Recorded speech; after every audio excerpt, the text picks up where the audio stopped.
Line से आ।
ଆଜ୍ଞା ଏନ୍ତା ଜାଗାରେ ପୁରା ତାମାନେ ଆମର ଏ ପର୍ଯ୍ୟଟନ କ୍ଷେତ୍ରରେ ବହୁତ ଟିକେ ବିକାଶ ହେବାର କଥା ଏଇଟା ଟିକେ ଅନୁନ୍ନତ ହେଇକି ରହିଯାଇଛି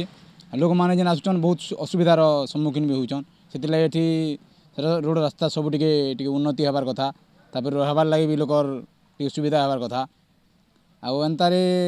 ଲୋକମାନେ ବହୁତ ସଂଖ୍ୟାରେ ଆସିଲେ ବି ଟିକେ ଅସୁବିଧା ହେଉଛି ଝରଣା ଫରଣାର ବି ଟିକେ ପାଣି ଭଲ ଅଛି ବହୁତ ଦେଖିବାର ଲାଗି ବହୁତ ସୁନ୍ଦର ଅଛି ଆଜ୍ଞା ଏନା ପ୍ରାୟ ଓଡ଼ିଶାର ଅଲ୍ ଓଡ଼ିଶାରୁ ପ୍ରାୟ ଆସୁଛନ୍ତି ଆଜ୍ଞା ଆମର ପ୍ରାୟତଃ ଆମର ବଲାଙ୍ଗୀର କଳାହାଣ୍ଡି ନୂଆପଡ଼ା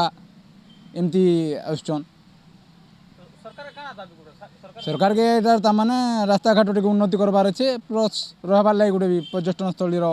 ମାନ୍ୟତା ମିଳିକରି ଏନା ରହିବାର ବ୍ୟବସ୍ଥା ଗୋଟେ ବି ଦରକାର ଅଛି ଆଜ୍ଞା ଆମେ ଆଜି ଭୋଜି କରି ଯାଇଛୁଁ ଆମକେ ହରିଶଙ୍କର ନରସିଂହନାଥ ପଦରା ଡ୍ୟାମ୍ ତିଖାଲି ଡ୍ୟାମ୍ ଭଲିଆ ଲାଗଲା ଆର୍ ଇନେ ଯେନ୍ ଝର୍ଣା ଏଇଟା ସବୁଠୁ ବହୁତ ମନୋରମ ଦୃଶ୍ୟଟା ଏଇଟା ଆର୍ ଇନେ ସରକାର ନେଇକେ ପର୍ଯ୍ୟଟନ ମାନଙ୍କ ଲାଗି କିଛି ଗୋଟେ ବ୍ୟବସ୍ଥା କରବାର କଥା ରହିବାର ଲାଗି ରେଷ୍ଟ ହାଉସ୍ ହେବାର କଥା ତାପରେ ଇ ଝର୍ଣାକେ ସରକାର ମାନ୍ୟତା ଦେବାର କଥା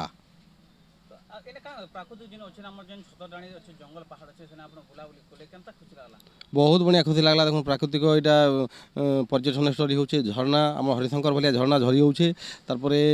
ଏଇଟା ଆମର ଜଙ୍ଗଲ ଅଛେ ସେଟା ଛତ୍ରଙ୍ଗ ବା ଛତର ଡାଣି ନାମେ ଏଇଟା ଗୋଟେ ପରିଚିତ ଆରୁ ଏତାର ମନୋରମ ଦୃଶ୍ୟ ବହୁତ ବଢ଼ିଆ ଯେନ୍ ଝର୍ଣା ବହୁଛେ ଗାଧବାକେ ବି ଭଲ ଲାଗୁଛେ ଦେଖବାକେ ବି ଭଲ ଲାଗୁଛେ ଆର୍ ଭୋଜି କରା ଗୋଟେ ଏଇଟା ପିକନିକ୍ ସ୍ପଟ୍ ଆର୍ ସରକାର ଏଥିପ୍ରତି ଦୃଷ୍ଟି ଦେଲେ ବହୁତ ଭଲ ହେତା ସାର୍ ବର୍ତ୍ତମାନ ଯେ ଛତ୍ରର ଗୁମ୍ଫା ଡ୍ୟାମ୍ ପ୍ରତି ପର୍ଯ୍ୟଟକ ମନ ମୁହୁଁଛେ ବିଭିନ୍ନ ସମୟରେ ଆସିଛନ୍ତି ଆପଣ ଗବେଷକ ବିଷୟରେ କାଣା ପ୍ରତିକାର ଦେଖୁନ୍ ଏହା ଏକ ପ୍ରାକୃତିକ ସୌନ୍ଦର୍ଯ୍ୟ ଭରା ମଖଣ୍ଡର ଯେଉଁ ଛତରଙ୍ଗର ଯେଉଁ ଝରଣା ବହୁଛି ଏବଂ ଏହି ଝରଣାଟି କୁଳୁକୁଳୁ ନାଦରେ ବଡ଼ ସୁନ୍ଦର ଭାବରେ ପ୍ରବାହିତ ହେଉଛି ଏହି ଝରଣା ବହୁତ ଦିନରୁ ବହୁଛି କିନ୍ତୁ ତାହା ଅଣଦେଖାରେ ରହିଯାଇଥିଲା ଆଜି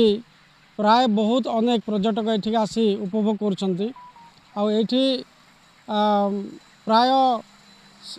ଯେଉଁ ଦେବାଦେବୀ ଆମର ଦଶରା ମାସରେ ପୂଜା ହେଉଛି ଏଇଠୁ ଛତରଡାଣି ପାହାଡ଼ରୁ ଏଇଠୁ ନିଆହେଉଛି ବାଉଁଶ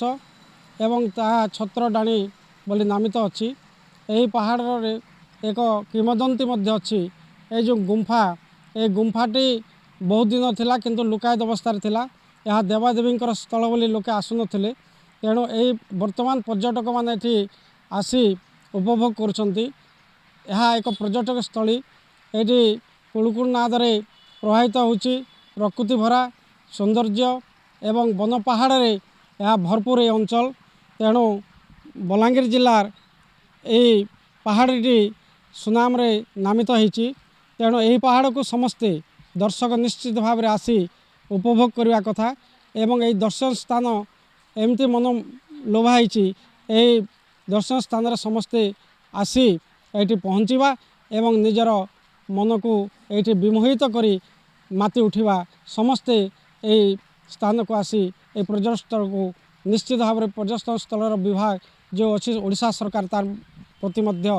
ଜଙ୍ଗଲ ବିଭାଗ ଦୃଷ୍ଟି ଦେବାର ଅଛି ଏବଂ ଏହାକୁ ଆହୁରି ସୌନ୍ଦର୍ଯ୍ୟମୟ କଲେ ବହୁତ ସୁନ୍ଦର ହେବ ବୋଲି ମୁଁ ଆଶା ରଖୁଛି ଐତିହାସିକ ଧରାଯିବାର କଥା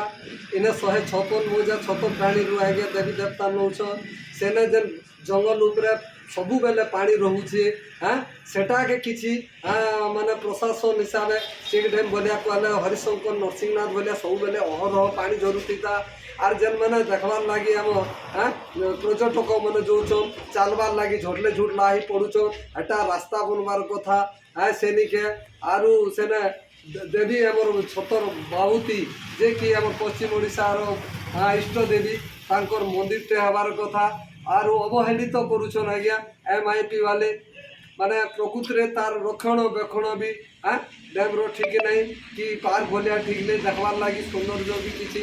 କରବାର୍ ଲାଗି ଚାହୁଁନାହାନ୍ତି ଆମେ ଅନେକ ଥର ବି ଜଣାଉଛୁ ଆଜ୍ଞା ଆମର ବି ପ୍ରଶାସନ ମାନକେ କିଛି ତାମାନେ ଗଣ୍ୟ ମନ କରୁଛନ୍ କିଛି ବି ଷ୍ଟେପ୍ ନେଇ ନେବାର ଆମେ ସମସ୍ତେ ଏତେ ପରିମାଣରେ ଜଣାଉଛୁ ବି ଜାଣବାର୍ ନାହିଁ ବର୍ତ୍ତମାନ ଆମେ ମାନେ କମ୍ ସମାଜ ବା ଆଦିବାସୀ ସଂଘ ଆମେ ଯଦି ଏଇଟା ଆପଣ ଷ୍ଟେପ୍ ନେଇ ନେବେ ବୋଲେ ଆମେ ମାନେ କାର୍ଯ୍ୟକ୍ରମ ରଖ୍ମୁ ଆରୁ କର୍ମୁ ଆପଣ ଘେରାଉ ବି କର୍ମୁ ଅଫିସ୍ ଘେରାଉ କର୍ମୁ ଉପାନ୍ତରେ ଥିବା ବଙ୍ଗମୁଣ୍ଡା ବ୍ଲକର ଛତରଙ୍ଗାରେ ଥିବା ଗୁମ୍ଫା ଡ୍ୟାମ୍ ଏବେ ଅବହେଳିତ ବିଭିନ୍ନ ସମୟରେ ଜିଲ୍ଲା ତଥା ଜିଲ୍ଲା ବାହାରୁ ଆସୁଛନ୍ତି ପର୍ଯ୍ୟଟକ ହେଲେ ଏହି ପର୍ଯ୍ୟଟନସ୍ଥଳୀର ମାନ୍ୟତା ମିଳିନଥିବାରୁ ଅସନ୍ତୋଷ ପ୍ରକାଶ କରିଛନ୍ତି ସ୍ଥାନୀୟ ବାସିନ୍ଦା ତେବେ ଦେଖିବାକୁ ବାକି ରହିଲା ଏ ଦିଗରେ ସରକାର କ'ଣ ପଦକ୍ଷେପ ନେଉଛନ୍ତି। କଣ୍ଟାବାଞ୍ଜିରୁ ହୁଲେଶ୍ୱର ହଂସ, ଅର୍ଗସ୍ ନ୍ୟୁଜ୍।